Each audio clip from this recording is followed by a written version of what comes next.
చిత్తూరు జిల్లా పూతలపట్టు నియోజకవర్గం తవనంపల్లి మండల కేంద్రంలోని ఎగువ మారేడుపల్లి, దిగువ మారేడుపల్లి గ్రామాలలో వైఎస్ఆర్ పార్టీ నాయకులు, కార్యకర్తలు పూతలపట్టు నియోజకవర్గ ఎమ్మెల్యే అభ్యర్థి డాక్టర్ సునీల్ కుమార్ గెలుపు కోసం మండలంలోని నాయకులు, కార్యకర్తలు విస్తృతంగా పర్యటించి ప్రజలు ప్రతి ఒక్కరూ వైఎస్ఆర్సీపీ పార్టీని గెలిపించాలని ఇంటింటా ప్రచార కార్యక్రమాన్ని చేపట్టారు.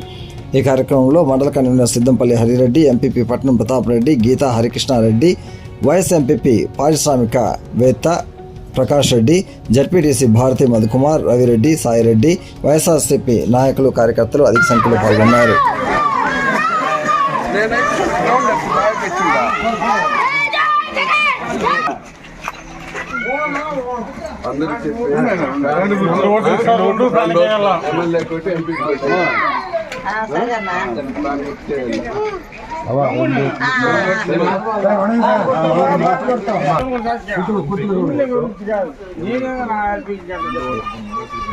Okay okay